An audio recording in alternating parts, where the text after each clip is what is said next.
First, the Territory Government has spent more than a year selling its local government overhaul. It's already been forced into a backdown over the introduction of a top-end super shire. And now a new battlefront has emerged, this time on the idyllic East Arnhem Land coast. The Yirrkala Association runs some of the most successful enterprises of any Aboriginal community. But its leaders fear their future prosperity is under threat because they may lose their assets under the forced council mergers.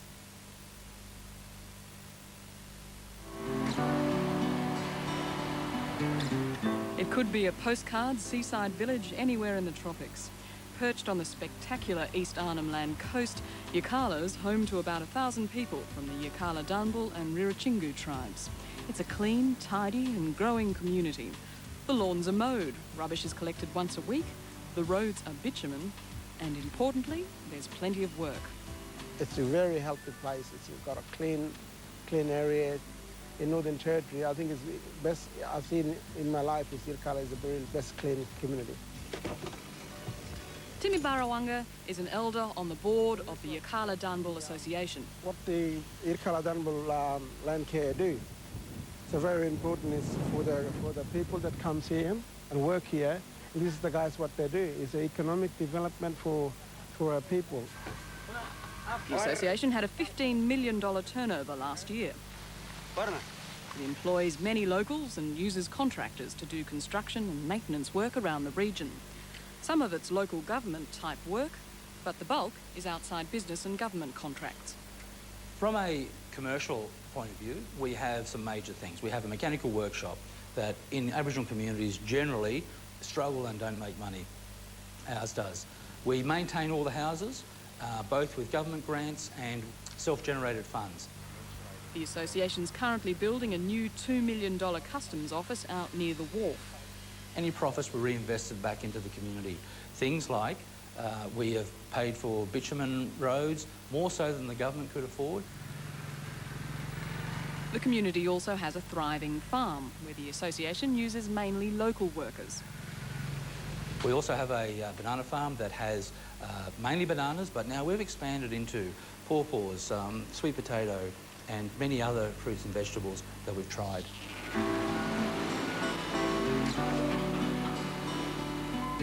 The association's success has been built on the back of hard work and abundant natural resources. Alcan's bauxite mine and alumina refinery is just down the road. Yirrkala used its large compensation payout from the mine to invest in its business and has created more revenue by building a new housing subdivision, the first in Australia on Aboriginal land. Each house here generates more than $1,000 a week in rent. We had only one option, which was to either Ririchingu Association folds or start working on business developments and ideas to make our association work. But now the machinery, buildings and vehicles that allow the association to do its work are at risk under the Territory Government's local council amalgamations. We don't want to lose these assets. It's for us to do our jobs, work our jobs properly and do our, it's very important. On July the 1st, the Yirrkala Association, along with all the other Indigenous association councils, will be dissolved. Dysfunction in the organisations was a reason given for the overhaul.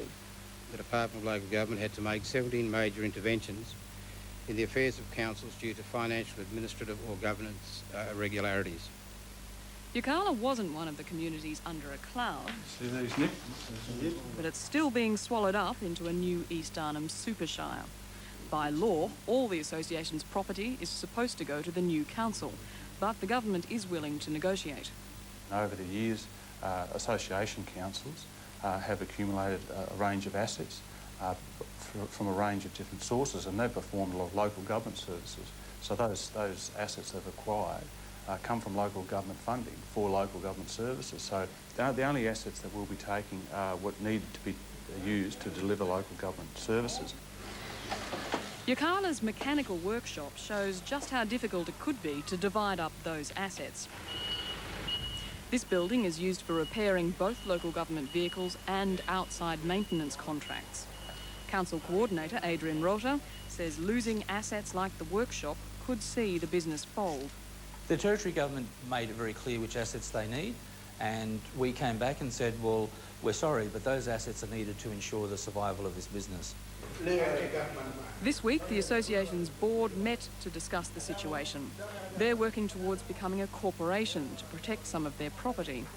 But the traditional owners are so concerned about the future of their investments, they're also preparing to take legal action.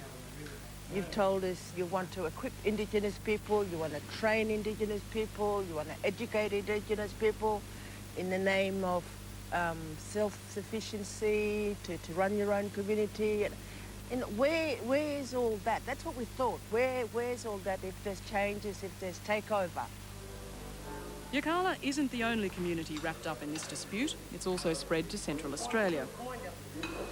The Amungana community near Alice Springs is worried assets stripping under the mergers will force it to close services like this Meals on Wheels program.